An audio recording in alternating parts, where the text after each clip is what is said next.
거룩한 주일 예배 가운데 나오신 성도 여러분들을 주님의 이름으로 축복합니다. 우리 옆에 있는 성도들을 축복하겠습니다. 오직 그분만이 아십니다. 라고 축복하겠습니다. 그분만이 아십니다.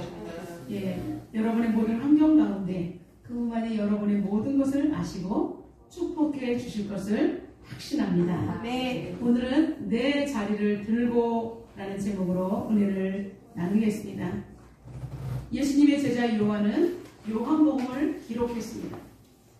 그리고 그는 예수님의 7가지 기적을 요한복음에 기록하고 있는데요.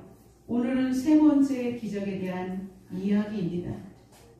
예수님은 갈릴리 지역에서 사역을 하시다가 이제 예루살렘에 가고 계셨어요.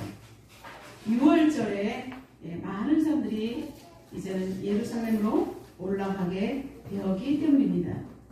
예루살렘 성벽에는요, 여러 가지 문들이 있어요. 어문, 양문, 마문, 수문. 여러분, 어문은 뭐예요? 생선들을 들어가는 곳이죠. 양문, 양, 그런 여러 가지 제사에 쓰이는 동물들이 들어가는 문이고요. 마문, 말들이 통행하는 문. 그래서 거기는 골짜기 문, 기드론 골짜기로 나가는 문, 여러 가지 문들이 있었습니다. 그리고 문 통해서 여러 가지 그 성문이 있었기 때문에 여러분 예루살렘 그 성곽이 굉장히 넓었던 것입니다. 이 중에서 양문은 예루살렘 북쪽 성곽의 망대 근처에 있는 문으로서 구약시대는 이 문을 통해서 성전에서 제물로 쓰여지는 각종 제물들, 짐승들을 성 안으로 들여가는 곳이 바로 양의 문이었습니다. 그래서 이런 이유로 인해서 양문이라는 이름이 별칭이 붙은 것을 볼 수가 있습니다. 예수님은 이러한 예루살렘의 여러 가지 문을 통해서 자신을 양의 문이라고 비교하고 있습니다. 요한복음 10장 10절을 통하여 말씀하셨는데 하나님의 양인 성도들이 예수 그리스도를 통해서 구원의 터전으로 들어가는 것을 뜻하는 말로 예수님은 당신을 양의 문이라고 했습니다. 왜냐하면 예수님이 십자가에 못 박혀 죽으심으로 피 흘리심으로 우리의 죄를 사해 주셨기 때문에 우리는 예수님을 통과하지 않고는 구원을 받을 수 없습니다. 그래서 예루살렘 성전에 이 양의 문을 통과할 때 들어갈 때 제물이 들어갈 수 있는 것처럼 예수님은 곧 내가 양의 문이라 라고 말하고 있습니다. 들어가며 나오며 꼴을 얻을 수 있는 곳 바로 예수 그리스도인 줄로 믿습니다. 이런 양문 옆에는 베데스다라는 연못이 있었습니다. 히브리 말로 자비의 집 또는 은혜의 집이라는 뜻입니다. 3절과 4절에 보면 이렇게 기록되어 있습니다. 그 안에 많은 병자, 맹인, 다리 저는 사람, 혈기 많은 사람들이 누워 있어서 물의 움직임을 기다리니 이는 천사가 가끔 내려와 물을 움직이게 하는데 움직인 후에 먼저 들어가는 자는 어떤 병에 걸렸든지 낫게 되리라.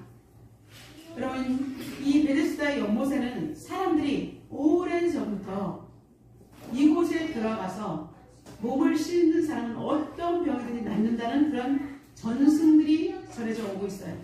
근데 아무 때나 들어가는 것이 아니라 천사가 내려와서 물을 한번 저어준다는 거예요. 여러분, 이것은 전승인 것입니다. 그러나 워낙 많은 사람들이 믿고 그 주변에 많은 병자들이 병을 고치기 위해서 누워 있었기 때문에 이 말씀을 그대로 성경에 인용한 것입니다. 바이드한 당시 이곳에 오늘 성경의 본문처럼 솔로몬 행각이 정말로 이렇게 5개가 있었다는 거예요. 그리고 행각의 벽에는 모세에 내려온 천사의 모습이 그려져 있었다는 것입니다. 그래서 사람들이 정말로 그들은 전설을 믿고 있었던 것입니다. 그런데 나중에 알아보니까 이것은 못은 여러 가지 질병 치유해준 온천수 성분을 지니고 있었고, 그리고 지하로부터 간헐적으로 물이 솟구쳐 오를 때 사람들은 이것을 천사가 물을 움직였다라고 생각했던 것입니다. 그래서 이 베데스다의 연못에는 많은 환자들이 누워 있었어요. 그리고 자신들의 질병을 치유받고자 나는 여기서 떠나면 나는 치료를 못 받아. 이제는 세상의 어떤 의원들한테 가서도 고칠 수가 없는 마지막 중병을 가진 분들이 많이 누워 있었던 거예요. 그들은 나는 이곳에 정말 내가 들어가기만 하면 내 병이 낫겠다라는 강렬한 열망을 가진 곳입니다. 이곳에 38년 동안 한 번도 걸어보지 못한 환자가 누워 있습니다. 예수님은 이제 예루살렘 성전 안으로 들어가시려고 하다가 이곳을 지나가시면서 그 환자에게 다가가셔서 말씀을 건넵니다. 첫 번째로 예수님의 질문은 내가 낫고자 하느냐? 여러분, 예수님의 이런 질문은 조금 뜬금없이 보이기도 합니다. 지금 아파서 누워서 물속에 들어가려고 대기하고 있는 사람에게 38년 동안이나 한 번도 일어나보지 못한 그 환자, 온몸의 근육은 다 빠져 있고요. 피골이 상접합니다. 누가 보아도 병색이 완연한 그 사람이 베데스다 연못가를 떠나지 못하고 있는 것은 그는 작은 신랑깨 같은 희망의 끈을 잡고 있었기 때문이 아닙니까? 그런 사람에게 예수님이 내가 낫고자 하느냐라고 물으시는 주님의 의도는 무엇일까요? 그 다음을 주목해 보시기 바랍니다. 38년 된 병자가 이렇게 대답합니다. 6절입니다. 주여, 우리 움직일 때에 나를 못에 넣어주는 사람이 없어 내가 가는 동안에 다른 사람이 먼저 내려가나이다. 병자의 대답은 네, 제가 고침 받고 싶습니다. 이렇게 말하지 않고요. 한숨소리와 한탄에 섞인 목소리로 아무도 나를 도와줄 사람이 없어요. 내가 여기를 들어가면 병이 낫는데 내가 가는 동안에 나는 거동이 불편하니 더 빠른 사람이 내려가기 때문에 나는 지금 고침을 못 받고 있다. 이렇게 다른 사람을 원망하는 듯한 그런 넋두리를 해야 자기 속이라도 하는 것처럼 그는 이렇게 대답을 했던 것입니다. 자신의 힘으로는 도저히 어떻게 할 수 있는 방법이 없는 거예요. 가망이 전혀 없어요. 그는 절망에 늪에서 헤어나지 못하는 대답을 할 수밖에 없었던 것입니다. 이때 우리 주님은 그에게 놀라운 선언을 하십니다. 두 번째로 일어나 내 자리를 들고 걸어가라. 주님은 놀라운 기적을 선포해 주셨습니다. 여러분, 어떻게 이런 말씀하실 수가 있어요? 움직이지 못하는 사람에게, 다른 사람이 넣어주지 못해서 38년 동안 움직일 수 없었다고 하는 그 사람에게 일어나라, 내 자리를 들고 걸어가라 라고 우리 주님께서는 하셨습니다. 그것은 무엇입니까? 남이 너를 연못에 넣어주지 않았다고 탓하지 말고, 환경 탓하지 말고 내가 스스로 일어나 보기를 했냐 라고 말씀하시는 것입니다. 오늘 내가 말하는 이 선포한 말을 믿고 의지하면 기적이 일어난단다 라고 우리 주님께서는 말씀하시는 것입니다. 여러분, 저와 여러분에도 오늘도 주님께서는 말씀하십니다. 일어나 내 자리를 들고 걸어가라. 이렇게 세 가지의 동사를 통해서 말씀하시는 것입니다. 여러분, 도저히 할 수 없을 것 같은 상황, 정말 나는 지금 아무것도 할 수 없어요. 더 이상 일어날 수 없어요. 소망이 끊겨진 것 같은 이런 고통이 엄습하고 물질과 건강 여러 가지 때문에 총체적인 난국이라 이제는 정말로 사람들의 얼굴도 볼 수 없는 고통 중에 있는 분들이 많이 있는 것입니다. 이런 상황 속에 사람들은 떠나지만 그럴 때 주님은 우리의 병색이 완연한 것을 아시고 찾아오신다는 사실입니다. 38년 동안 오랫동안 누워있는 걸 이미 얼굴을 보시고 찾아오셔서 내가 낫고자 하느냐는 것은 그에게 어떠한 열망을 체크하시고 주님의 말씀을 듣고 일어날 때 벌떡 일어나 보라고 하시는 것입니다. 그리고 내가 낫고자 하느냐 그 의지를 물어보신 다음에 그 다음 단계는 내가 누웠던 자리를 들고 걸어가라. 꿈마무리를 완벽하게 쳐주시는 것입니다. 사랑하는 성도 여러분, 우리는 너무나 오랫동안 우리는 자리를 보존하고 있지는 않았습니다. 나는 예수를 믿었는데 환경이 변하지 않아요. 여러분, 많은 분들이 코로나 이후로 교회를 떠난 분들이 너무나 많이 있고요. 오랫동안 예수를 믿어도 예수님의 참된 진리를 알지 못하기 때문에 그들은 교회를 더 이상 출석하지 않는 사람들이 너무나 많습니다. 여러분, 왜 이런 사태가 벌어졌습니까? 그들은 참된 구주이신 예수 그리스도의 그 능력의 말씀을 맛보지 못했기 때문입니다. 그들은 그냥 누워있습니다. 안 돼. 사람들이 나를 여기 밀어줘야 되는데 거기만 들어가면 되는데 나는 할 수 있는 힘이 없어. 사람들이 먼저 가는데 뭐 내가 할 수 있는 게 뭐가 있어.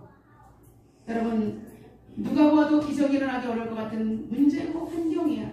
사람들은 이렇게 넋두리를 하면서 다른 사람들이 나의 얼굴에 같이 힘을 실어주기를 바라는 마음으로 이 환자도 예수님에게 이렇게 말을 했던 것입니다. 여러분, 우리는 모두가 이성의 눈으로 바라볼 때 당연해 보이는 문제, 그리고 일, 그러기 때문에 나도 모르게 우리는 패배주의에 빠져 있지는 않은지를 점검해 보시기 바랍니다. 그 어떤 시도도 해보지 못하고 내가 하려고 하면 되는 게 없어요. 나는 기도하고 금식하고 작정했는데 정말 나는 하나님은 내 기도를 안 들어주셔요 라고 원망하며 삐져버리는 것입니다. 그리고 다른 사람은 기도도 안 하는데 저 사람이 형통해요. 나는 뭘까요? 낙심과 절망, 그리고 끝없이 뱉어내도 계속 나오는 기쁜 한숨이 우리의 곁을 맴도는 친구가 아니었는지 우리는 돌아보아야 합니다. 여러분, 그러나 반전은 있습니다. 주님의 눈에 뜨이면 기적이 일어나는 것입니다. 내가 오랜 동안 병색이 완연하다 할지라도 주님께서 찾아오시고 주님과 대화가 되고 소통이 될 때 주님께서 내가 낫고자 하느냐 물어주시는 그분의 음성에 우리는 반응하면 되는 것입니다.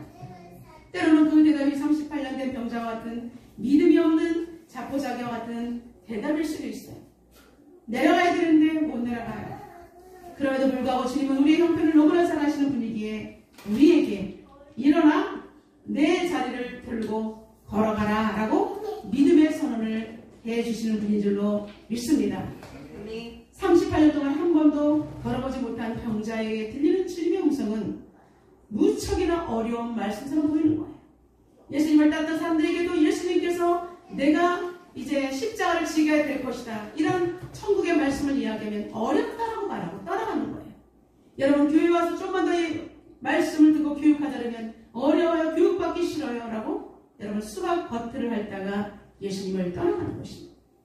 여러분, 수박을 잘라서 먹어볼 때 그 달고 오면 맛을 느낄 때 그것이 진짜 수박은 이런 맛이구나 아는데, 수박 겉을 안고 여러분 아무리 겉을 핥아본들 여러분 수박이 어떤 맛인지 알 수 없습니다. 이 병자는 예수님의 음성을 들었을 때는 아직까지는 막연했습니다.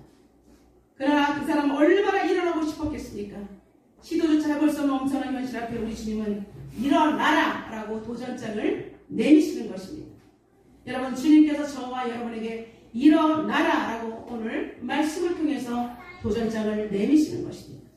아버지, 난 너무 힘들어요, 너무 힘들어요, 너무 힘들어요. 맨날 제자리에서 거기를 맴돌고 있으면 여러분 되는 것은 전혀 없는 것입니다. 여러분, 고 현대그룹의 정주영 회장님은 그랬습니다. 해보기를 해봤어? 안 된다고 실패하는 자들에게 그렇게 말했어요. 시도를 해봤느냐고.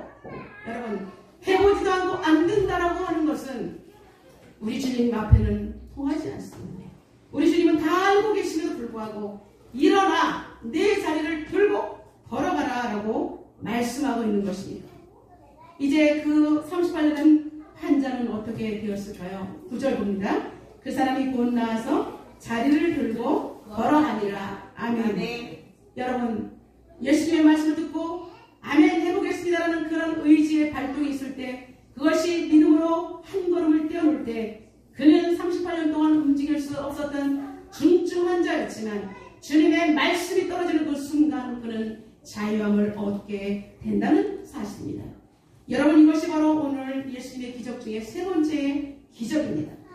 38년의 무겁고 칠같이 어두운 속에 환한 빛이 들어온 것입니다. 그는 벌떡 일어나 자신이 38년 동안 깔고 누웠던 그 자리, 도저히 헤어나올 수 없는 그 자리를 자신이 들고 자신의 발로 걸어나갈 수 있었던 것입니다. 사도 바울은 에베소서 5장 8절을 통해서 우리의 인생을 이렇게 진단합니다. 너희가 전에는 어둠이더니 이제는 주 안에서 빛이라. 빛의 자녀들처럼 행하라. 아멘. 아멘. 여러분, 우리 인생 가운데 주님이 찾아오기 전에는 우리는 캄캄한 어둠이었어요. 죄와 허물로 죽었던 우리 인생이에요. 소망이 끊어진 인생 가운데 예수 그리스도의 놀라운 복음의 소식이 들어올 때 마음의 문을 활짝 열었더니 빛이 들어오면서 우리의 환경은 어둠이 물러가고 주님이 주신 그 빛 때문에 모든 것이 환해졌다는 놀라운 사실입니다. 우리 옆 사람을 축복하겠습니다. 전에는 어둠이었어요 라고 축복하겠습니다. 맞습니다. 전에는 인생에 힘들고 어려운 고뇌 때문에 얼굴이 정말 오만상이었던 건데 이제는 예수님을 내 인생의 구원자로 주님으로 만나고 난 이후에 우리의 얼굴이 펴진 줄로 믿습니다. 아멘. 여러분, 기독교인들은 가장 많이 드시는 것이 무엇인지 아십니까? 피자예요. 예수님 때문에 얼굴이 확 피자. 여러분, 우리 옆사람 다시 한번 축복하겠습니다. 피자 많이 드세요. 진짜 많이 드세요. 예, 우리는 예수님 안에서 빛이 들어오면 우리 얼굴은 환하게 비치는 겁니다. 우리 인생은 어둠이었습니다. 그러나 빛이신 예수님이 들어오시면 그분으로 인해서 우리도 빛이 된다는 놀라운 사실입니다. 아멘. 아멘. 여러분, 이제 우리는 빛의 자녀처럼 행하라 라고 말하고 있습니다.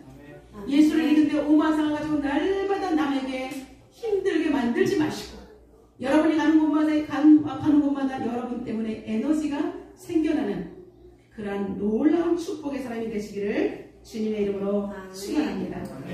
그분의 빛이 들어오시면 38년 동안 누워있는 쾌쾌한 그 자리, 냄새나고 썩고 모든 욕창으로 해서 얼마나 냄새가 나는, 내가 누워있지만 털어낼 수 없어서 나도 진자를 치는 그 자리, 도저히 벗어날 수 없는 죄의 속박과 같은 그 자리를 털고 예수님께서 일어나라라고 말씀하시는 것입니다. 아멘. 여러분, 먼저 일어날 때 나는 이렇게 살면 안 되겠어, 이제는 예수님을 온전히 따라가 봐야 되겠다라고 여러분이 결단하고 일어날 때 발목이 펴지면서 여러분 벌떡 일어날 수 있는 힘이 생기는 것입니다. 아멘. 뿐만 아니라 그 무거운 자리, 냄새나는 그 자리를 이제는 내다버리기 위해서 내가 그것을 벌떡 들고 나갈 수가 있다는 것입니다. 더 이상 그 38년 된 오래된 그 자리는 친해질 필요가 없습니다. 더 이상 붙들고 있을 필요조차 없는 것입니다. 예수님은 죽은 자의 하나님이 아니라 살아계신, 살아있는 자의 하나님이신 줄로 믿습니다. 우리는 그분과 소통하며 그분이 말씀하실 때 우리는 반응하는 존재입니다. 우리는 내 몸 하나 추스리지 못하고 기대어 깔고 누워있던 자리, 평생 도저히 벗어날 수 없던 문제로부터 해방되는 것입니다. 그리고 당당하게 건강한 모습으로 나아갈 수가 있는 것입니다. 나폴레옹 시대에 어떤 사람이 황제에게 미움을 받아서 감옥에 갇히고 말았습니다. 그는 기약 없이 감옥에 오랜 세월 동안 갇혀 있으니까 처음에는 가족들이 찾아오고 친구들도 찾아왔지만 그가 이제 그에게는 모든 사람이 발길을 끊고 말았습니다. 그는 절망 가운데 감옥의 벽에 이렇게 적었습니다. 아무도 나를 돌보지 않는다. 그는 소망을 잃어버렸고요. 감옥에서도 조그만 쪽방에서 벽에 기댄 채 그는 소망 없이 살아가고 있었어요. 근데 어느 날 감옥 바닥에 보니까 돌틈이 있었는데 이 어린 싹 하나가 뾰족이 고개를 내밀었습니다. 그는 깜짝 놀라서 너무나 반가웠던 거예요. 이 칙칙한 얼음 가운데 조그만 새싹이 하나가 땅바닥에 솟아올랐던 거예요. 아무도 찾아오는 사람이 없는데 이 어린 새 생명의 새싹이 자기를 찾아온 것에 대해서 그는 너무나 기뻤어요. 물도 마음대로 먹지 못한 그는 자기에게 주어진 물을 조금 남겨서 그 싹에게 매일 조금씩 물을 주면서 그 싹을 키우기 시작했어요. 어느 날 잎사귀 하나 나오고 두 개 나오고 그리고 점점점 강해지더니 이제 잎이 점점 강해지고 꽃이 피는 것입니다. 마침내 아름다운 꽃을 피워냈습니다. 그는 너무나 놀랐어요. 와, 이렇게 캄캄한 곳에 그 어린 싹이 꽃을 피워내다니. 그는 예전에 아무도 나를 돌보지 않는다는 그 글씨를 지운 이후에 거기다가 다시 글을 썼습니다. 하나님이 돌보신다. 아멘. 감옥에 아름다운 꽃이 피었다는 소식은 사람들에게 점점점 입에서 입으로 이제는 왕의 왕비, 조세핀 왕비의 귀까지 들어갔습니다. 왕비는 이렇게 말했습니다. 그분이 이렇게 오랫동안 감옥에 갇히면 분명한 어떤 오해가 있을 거야. 이렇게 꽃을 진심으로 사랑하고 감옥에서도 이렇게 싹을 펴내는 그 진심과 사랑, 이렇게 새싹을 돌보는 사람은 결코 나쁜 사람이 아닐 거야. 그러면서 그는 그렇게 생각하고 왕비는 황제에게 이 사람을 다시 한번 그 사람이 가졌던 문제들을 다시 한번 제거를 해주기를 건의했고 마침내 그는 모든 죄가 벗겨져서 석방이 되었습니다. 사랑하는 성도 여러분, 하나님이 일하신 줄로 믿습니다. 아멘. 여러분 옆 사람을 축복하겠습니다. 하나님이 하십니다. 하나님이 하십니다. 그는 당당하게 38년 동안 누워있다가 이제는 문제로부터 해방되어서 걸어갔던 것입니다. 주님이 찾아오시면 그는 이런 기적의 사람이 되는 것입니다. 이 사건을 생생하게 기록한 요한은 이날은 안식일이라고 코멘트를 달면서 안식일이라고 강조를 하고 있습니다. 38년 된 병자가 일어나가는 장면 뒤에 요한이 굳이 안식일이라고 강조한 이유는 무엇일까요? 여러분, 안식일은 유대인들에게 철저하게 지키는 율법의 근간입니다. 안식일에는 아무도 일해서는 안 되고 누구든지 멀리 1km 이상을 벗어나면 안 되는 자신들의 목숨처럼 지키는 법칙이 있었어요. 안식일을 기억하여 거룩히 지키라는 그 율법 때문에 그들은 이것을 안식일을 철저히 지켰던 거예요. 그들은 항상 서리발처럼 자신들의 머릿속에 쟁쟁한 소리를 내는 그 안식일에는 어떤 일을 해서도 안 된다라고 인식이 되어 있었어요. 그래서 38년 된 병자가 자신의 자리를 들고 걸어가는 것은 바로 안식일이었기 때문에 그는 공공연하게 안식일을 범한 죽음이 되었던 것입니다. 자리를 들고, 여러분, 이것이 바로 일을 한 거예요. 왜 무거운 걸 왜 들고 가냐 이거예요. 여러분, 안식일에 환자가 누워있었을 때 환자인 경우에는 침상에 누워있는 거는 다른 사람이 조금 옮겨줄 수는 있어요. 근데 자신이 일어나서 자기 어떤 거를 든다는 자체는 일이라는 거예요. 유대인들이 병나은 사람에게 달려갑니다. 안식일인데 너 자리를 들고 가는 거 옳지 않아 라고 항의합니다. 도대체 너를 들고 걸어가라는 사람이 누구야? 라고 사람들을 추궁하기 시작합니다. 사랑하는 성도 여러분, 38년 동안 한 번도 움직여보지 못한 사람이, 인간답게 살지 못해서 병과 고통을 당하던 그 사람이 병이 나와서 우리처럼 같이 걸어간다면 여러분, 전혀 모르는 사람이라도 우리는 가서 축하해주고 축복해줘야 되는 거 아닙니까? 그 사람이 얼마나 힘들고 고통스러울지를 전혀 배려하지 않고 너 안식일에 왜 걸어가는 거야? 너 일을 했잖아 라고 바로 들이대는 것입니다. 여러분, 그들에게 세부 규정이 있는 거예요. 안식일을 지켜라, 안식일을 지켜라. 형식주의, 율법주의, 배타주의로 똘똘 뭉친 병든 신앙인 것입니다. 여러분, 그래서 제가 섬기는 목사님은 우리는 평신도라고 하죠. 그런데 이런 사람을 병신도라고 얘기했어요. 병이 걸린 신도, 병신도. 여러분, 우리는 병신도이지만 우리는 평신도로서 누구나 하나님 나라 복음을 증거해요. 병이 걸리면 자신이 오히려 병든 신앙이 바로 병신도가 되는 것입니다. 여러분, 부패한 종교로부터 개혁을 외쳤던 종교개혁자들의 외침은 지금도 계속되고 있습니다. 교회는 교사로 대형교회와 작은교회로 나누는 것이 아닙니다. 교회는 세속주의로 이렇게 큰 교회, 작은 교회로 나누는 것은 세속주의의 물결로 인해서 교회가 병들어버린 참상입니다. 그리고 인간의 이성이 하나님의 영성보다 앞선 잘못된 생각인 것입니다. 교회는요, 참된 교회와 거짓 교회로 구분할 뿐인 것입니다. 참된 진리가 선포되는 곳, 참된 진리의 말씀을 따라 그 은혜의 인도함을 받고 살아내는 교회가 참된 교회고 참된 성도인 줄로 믿습니다. 네. 유대인들은 집요하게 묻습니다. 누구냐? 너에게 이 자리를 들고 가라는 사람이 누구냐? 흠집내기 위해서 그들은 맨으로 예수님을 추적하고 있는 것입니다. 예수님은 그 당시에 이미 그 자리를 피하고 없었기 때문에 이 38년 된 환자는 누군지 예수님의 얼굴을 알지 못했던 것입니다.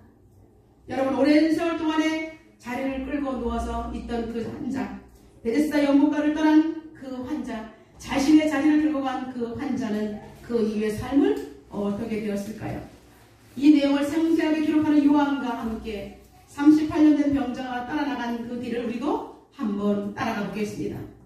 놀랍게도 그는 성전에 앉아 있었습니다. 베데스다 연못, 보통의 현장이 아닌 예배자로 성전 안에 들어와 있었던 것입니다. 그곳에서 예수님과 그 환자는 만남을 가지게 되었습니다. 예수님은 건강하게 회복된 그 사람에게 축복을 합니다. 14절 다 같이 선포하겠습니다. 보라, 내가 나았으니 더 심한 것이 생기지 않게 다시는 죄를 범하지 말라 하시니. 아멘. 예수님께서 이렇게 말씀하신 것은 그의 질병은 그의 죄 문제로 인해서 생긴 것을 확실히 알 수가 있습니다. 부패한 죄의 결과로 인생이 이렇게 질병이 올 수도 있기 때문입니다. 그는 이렇게 예수님께서 다시는 죄를 지지 말라고 한 것은 죄는 이렇게 더럽고 추악하니까 이제 나음을 받았으니 다시는 그 자리로 돌아가지 말라라고 주님께서는 말씀하신 것입니다. 내가 너희들에게 죄 문제를 해결하기 위해서 내가 진정 안식을 주기 위해서 왔다라고 말하고 있습니다. 사랑하는 성도 여러분, 유대인들이 예수님을 추적하는 것, 그리고 예수님을 왜 일부러 안식일에 병을 고친 것은 무엇입니까? 율법의 완성되신 예수 그리스도, 메시아가 온다 했지만 정작 메시아가 오면 잡아 죽이는 그들, 안식일을 지켜야 한다 하지만 진정으로 그 주인이 오시면 여러분, 우리는 율법주의가 아니라 율법의 완성되신 사랑의 예수 그리스도를 온전히 마음의 주인으로 모셔드리면 되는 것입니다. 아멘. 안식일을 지키는 것, 예수님께서 그 안식의 병자를 고치는 것, 여러분 형식주의로 주의를 지키는 것이 중요합니까? 마음으로 교회에 와서 예배드리고 그리고 우리가 서로 사랑하는 게 중요합니까? 예수님께서는 안식일의 주인 되신 예수님의 사랑을 따라 성전에서 같이 떡을 떼며 이 환자에게 위로하며 사랑의 권면을 나누는 것을 그들에게 보여주셨던 것입니다. 그리고 예수님에게 못마땅하는 그들에게 여기는 유대인들에게 예수님은 당당하게 선포합니다. 세 번째입니다. 아버지가 일하시니 나도 일한다. 예, 17절입니다. 예수께서 그들에게 이르시되 내 아버지께서 이제까지 일하시니 나도 일한다 하시니 아멘. 예수님은 하나님과 동등된 삼위일체 하나님이십니다. 그러므로 본질상 하나님이심을 증거하면서 이제 내가 왔으니 나를 믿어라 라고 공식적으로 선포하신 것입니다. 아버지께서 일하시니 나도 일한다. 이것은 우리 예일교회의 비전과 모토가 되는 말씀입니다. 그래서 우리는 예수님이라는 교회이기 때문에 우리도 예수님이 제일 되며 예수님의 일하는 전도와 구제와 모든 선교 사역을 감당하며 그리고 마지막에 성도들이 명품으로 거듭나는 것이 바로 예일교회의 비전인 것입니다. 하나님께서 우리를 동역자로 삼아주셨기 때문에 주님이 남겨주신 교회에서 우리는 주님의 사역을 하고 있습니다. 하나님이 일하시니 우리도 주님의 일을 합니다. 하나님이 일하시니 우리에게는 기쁨이 넘칩니다. 하나님이 일하시니 우리도 기쁨으로 일할 때 우리는 행복한 것입니다. 사랑하는 성도 여러분, 이제 말씀을 맺겠습니다. 오늘 우리는 말씀을 받고 세상에 파송됩니다. 내 자리를 들고 걸어가라 라는 주님의 음성을 따라 우리 모두 이제 제자리에 맴돌던 구태에 일어난 신앙의 자리를 털고 일어나서 더러운 것도 다 집어던지고 비전의 사람, 말씀의 사람, 온 세상 열방을 해서 나는 주님을 만난 목격자로서의 그 삶을, 증인의 삶을 감당해야 할 것입니다. 아멘. 예수를 믿는다 하면서 오랜 세월 동안 죽은 자처럼 누워서 남 탓이나 하고 문제의 자리를 떠나지 못하고 남들이 하지 않았기 때문에 나는 이 자리에 있을 수밖에 없다라고 궁색한 변명을 하는 것이 아니라 그 내 자리를 박차버려서 문제가 됐던 그 짐을 들고 나아가 십자가 앞에 과감하게 던져버리시기를 주님의 이름으로 축원합니다. 네. 어두운 분이 세상을 향해 기독교인 우리들이 분연히 일어나서 걸어가는 생생한 뒷모습을 통해서 오고 오는 세대가 예수 그리스도로 구원을 받는 그러한 축복의 예일 공동체가 되시기를 주님의 이름으로 축원합니다. 네. 오늘 다 같이 통성으로 하나님 앞에 기도하겠습니다. 주님께서는 오늘 우리에게 도전하십니다. 정말로 내가 낫고자 하느냐 라고 물어보시고 그리고 우리에게 일어나 걸어가라고 명령하십니다. 하나님 아버지, 우리는 낫고자 하는 열망이 있었으나 너무나 힘이 있고 그리고 남 탓을 하며 제자리에 38년 동안이나 누워있었습니다. 오랜 세월 동안 병sek이 완연하여 하나님 아버지 내 하나 몸 하나 추스릴 수밖에 없었기 때문에 우리는 정말 기독교는 살아있는 종교인데 나는 죽은 종교처럼 사람들에게 전도 한마디 입을 벌리지도 못하고 아버지 하나님 이렇게 살아왔습니다. 하나님 아버지, 병신 들어선 아버지 누구든지 죄를 하는 것인데 어느새 내가 병이 들어있는 병신도가 되지 않았는지 하나님 돌아보게 합니다. 주 하나님 아버지, 나를 국민하게 주시고 주님께서 내가 낫고자 하는 음성을 들을 때 낫고자 하는 열명을 가지고 이제 하나님 아버지 자리를 들고 가는 신앙이 되게 달라고 주여 삼창하고 기도하겠습니다.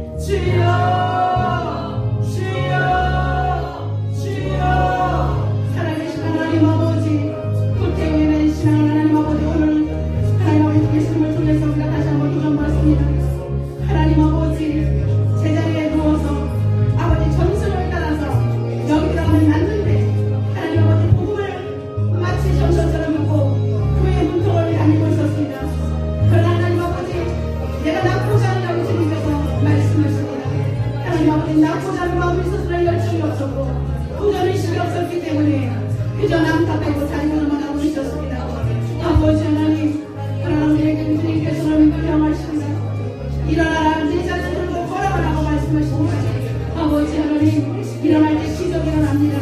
아버지 하나님, 기적이 일어날 때 이제는 거룩한 수장들을 내어다버릴 수 있는 것, 우리 하나님 아버지 세상을 줄 수 있습니다. 썩어 흔들어진 거룩한 수장들을 다버리고 이제는 하나님 새 사람이 되어 죽어있는 것이 아니라 살아있는 생명의 몸을 전할 수 있는 사람이 될 것입니다.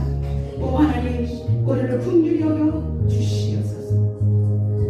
전능하신 하나님, 우리에게 내 자리를 들고 걸어가라는 주님의 음성 따라 이제 우리 모두 자리를 털고 일어나게 하여 주시옵소서.